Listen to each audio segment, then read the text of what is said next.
If I speak in the tongues of men or angels, but do not have love, I am only a resounding gong or a clanging cymbal. If I have the gift of prophecy and can fathom all mysteries and all knowledge, and if I have a faith that can move mountains, but do not have love, I am nothing. If I give all that I possess to the poor and go over my body to hardship that I may boast, but do not have love, I am nothing. Love is patient. Love is kind. It does not envy. It does not boast. It is not proud. It does not dishonor others. It is not self-seeking. It is not easily angered. It keeps no records of wrongdoings. Love does not delight in evil, but rejoices with the truth. It always protects. It always trusts, always hopes, and always perseveres. Love never fails. But where there are prophecies, there will cease. Where there are tongues, they will be stilled. Where there is knowledge, it will pass away. For we know in part, and in prophecy in part, but when completeness comes, what is in part disappears. When I was a child, I talked like a child. I thought like a child. I reasoned like a child. When I became a man, I put those childhood ways behind me. For now we see only a reflection as in a mirror, though we shall see face to face. Now I know in part, then I shall know fully, even as I am fully known. And now these three remain: faith, hope, and love. But the greatest of these is love.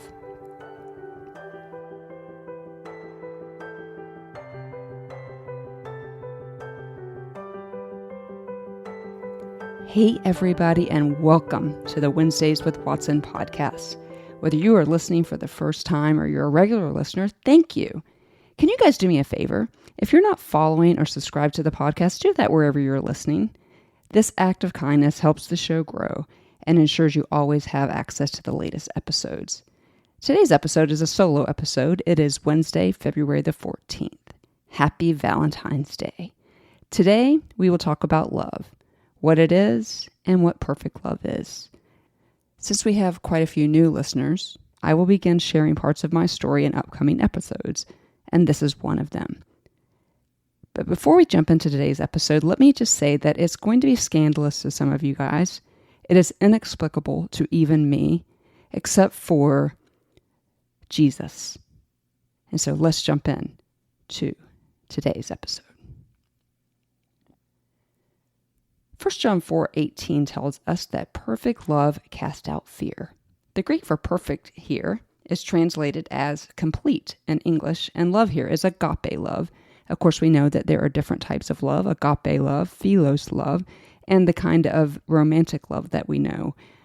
So right now, wherever you are, though, you are already perfectly and completely loved by the God of the universe. You didn't do anything to earn it, and you can't do anything to lose it. God's love, this perfect love, is like gravity. You don't get a choice. You are so dearly loved. I want that to sink into every fiber of your being right now. As I think about it, I think about a song by Maverick City with a prose that just plays over and over in my mind. I have never been more loved than I am right now. Please take a moment to also let that sink in. You are so very loved. God perfectly and completely loves you. While that may serve to confuse some of you who have been harmed by others, seemingly at the approval of the same God of the universe. These two things are difficult to hold together. I understand that. If that's you, then this episode is for you. Most of the listeners in this podcast struggle with the ills of trauma and its friends, most notably fear. This verse tells us that perfect love casts out fear. It's interesting to me that only the agape love is noted in this passage. But as human beings, we are looking for security and freedom in other people and other things. For those of us in the trauma tribe for which fear rules many of our days, how precious is this promise that agape, perfect, complete love dispels fear. Or as one of my fellow podcasters, Rodney Olson, says, it kicks the darkness in the teeth, exposing pure light. I knew I wanted to do a solo episode on this, and I found it lucky that Valentine's Day fell on a Wednesday this year. Just a few days ago, I looked at the date, and my body was commandeered by the memories of February 10th, 2018. It was a beautiful day here in Florida. It's the kind of day that makes us stay here and remember when it's 185 degrees in the summer. I was outside happy and then totally knocked into a different universe when I looked down at my phone and saw the caller ID. My blood immediately ran cold as I just stared at my phone and wondered why she was calling me. I hadn't spoken to her since I left her brother so many years ago. She told me that John had been found dead. And honestly, the rest is a blur for me. The thing that stuck the most for me was that he died alone, and that on that wedding day where we had 1 Corinthians 13 read, I promised to always be there for him by demonstrating love that did not make a record of wrongdoings. What had I done? Now he was dead, and I was navigating emotions I had never felt before. I was confused. My friends were throwing a celebration. Not only did I suffer his hits, slaps, pushes, and verbal abuses for 12 years, the ensuing years after I left him, he remained very dangerous. All of my social media was on lockdown. My mail sent to an address he couldn't trace. Code words with friends if he showed up. My life had been a constant hypervigilance since leaving him in 2007. My physical body responded with relief, with tension releasing from parts of me I didn't even know existed. But my heart was shattered. Because he died alone. He died of a fentanyl overdose. He is a statistic. I still can remember that call like it was yesterday. Again, I was back in 1997 on our wedding day, where I promised 1 Corinthians love. The thought of him dying alone haunted me, and my heart was shattered in millions of pieces. It begged the question for me, did I really love him? Had I kept a record of wrongdoings? Did I share Jesus enough with him? Would he be in heaven? As I remembered my wedding day, I couldn't believe that a day that had finally come, where someone picked me, finally picked to love. Or so I thought. I was 25 years old, and as I stood in front of family, I determined to change. Indeed, if I did, he would love me and stop hitting me. That hot day in June began a season of my life that I would not choose, but I would not change.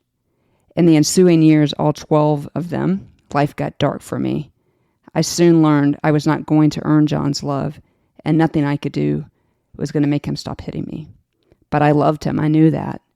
And on the day that I found out he died was one of the saddest days of my life. When I got the phone call, I sat in the middle of my dark living room, unable to move, and tears ruled the night. I sent text messages to my friends. John is dead. Those were the only 3 words that I could utter.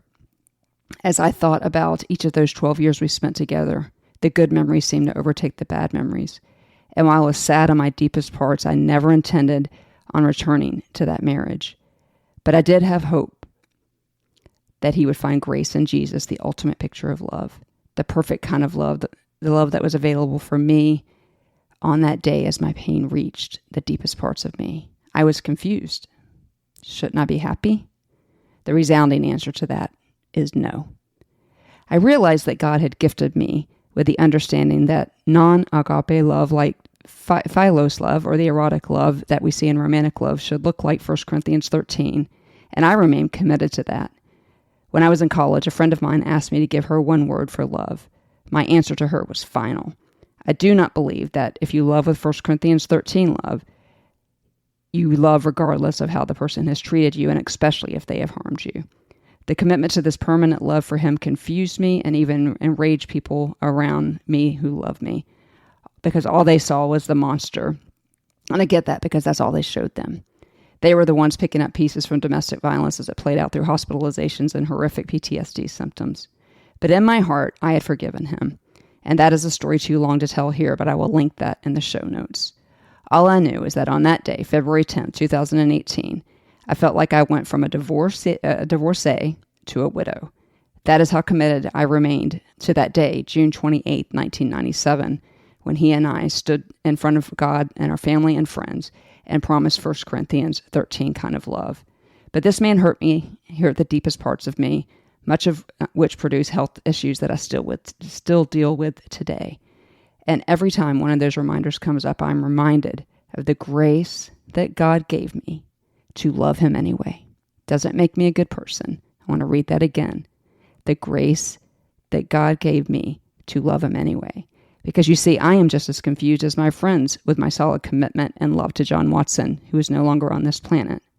I can only know that this was put inside of me by the one who modeled unconditional love for us. What an amazing God that we serve in the sense that he chooses to love us anyway.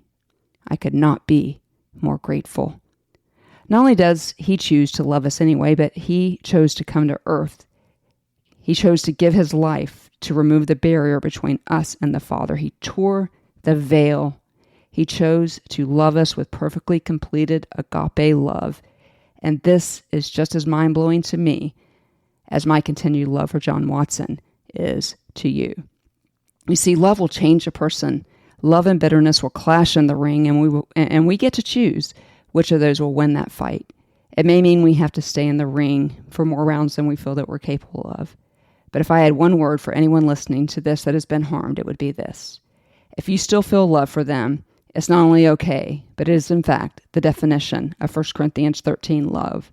Love keeps no records of wrongdoings. Many of us at any given time in our lives would hate that verse, but we can't take it out of the Bible. And so we have some decisions to make. Will we acknowledge that love doesn't go away with bad behavior? Because you see, if we didn't love those who harmed us, then it wouldn't hurt us so much and cause so many issues in our lives. We often, though, present in the world angry. And as often has been quoted on this podcast, anger is fear's bodyguard. We must address those fears. And what better way to do that than to lean into the perfect love of Jesus, whose love by very nature dispels fear and replaces it with the peace of the perfectly completed love of Jesus. I can't wait to go to heaven one day. After Jesus, probably one of the first people I will look for is John Watson. My love for him is intact, and as scandalous as that may sound to you, it is the story God chose to tell in my life. And so I was sad again this year when we flipped the calendar again. He was 52 years old, the very age I am right now. His life was cut short by his behaviors and a result of his own trauma. It is not lost on me that John Watson needed to hear what I say to you every time I leave this microphone. Replace John's name with the people that are hurting you that you still love, that you're confused by the fact that you still love them, because John deserved to hear these words too. John Watson, you are seen. John Watson, you were known. John Watson, you were heard. John Watson, you were loved. And John Watson, you were valued. Your poor decisions didn't take that away. We had Stephen Curtis Chapman's song, I Will Be Here, sang at our wedding. I like to think of days like these, even though we are separated by death. I am here for him as I tell you this story. I am so incredibly grateful for the perfect love of Jesus, which radically changed my life and helped me understand 1 Corinthians 13 love. It hurts to love those who hurt us, and for that we land at the foot of the cross because, as I say it all the time on this podcast, we do not serve a high priest who is unfamiliar with our sufferings. The simple fact is, every time we sin against him, he chooses to love us anyway, with perfectly complete love, giving us the ability to cast out all fear that threatens to take us down. Will we choose to lean in to that perfect love? And will we choose to love others, even those who have harmed us, with 1 Corinthians 13 love? I realize this is a challenge to many of you as you listen and you don't understand, and you're saying, but Amy, you don't understand. And you're right, I don't. I have not been given the grace to walk your journey, but you have. And I know that God would not put a verse in the Bible or a passage of scripture in the Bible as he did in 1 Corinthians 13 if he didn't give us the ability to live that out. So my encouragement to you on this day that we celebrate love is to lean into the perfect love of Jesus so that you can model it to those around you in a dark world who looks at you and says, why, how can he still love after all that they've been through? Because the answer to that question, listener, is the completed work of Jesus on the cross. And I do not want to leave this microphone without giving you the opportunity to click on that Contact Amy button. If you want to know Jesus, the star of the story, I would love to introduce you to him, because his perfect love for you is completed, and you have never been more loved than you are right now. No matter what you're battling, no matter the skeletons in your closet, you are perfectly loved by a perfect God who will help you live out 1 Corinthians 13 love. Happy Valentine's Day, guys. You are seen. You are known. You are heard. You are valued. And yes, you are perfectly, completely loved by the God of the universe.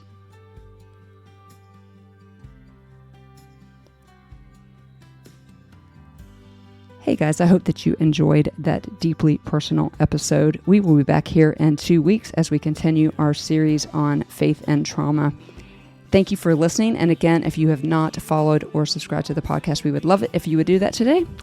If you would like to follow us on Instagram and Facebook and Twitter, we would love to stay connected with you. We also have a Facebook group that has become more like a family, the Wednesdays with Watson podcast Facebook group. All of that information will be in my link tree on the Contact Amy. I will see you guys in 2 weeks. You have pulled me out from the depths. You have saved me from certain death.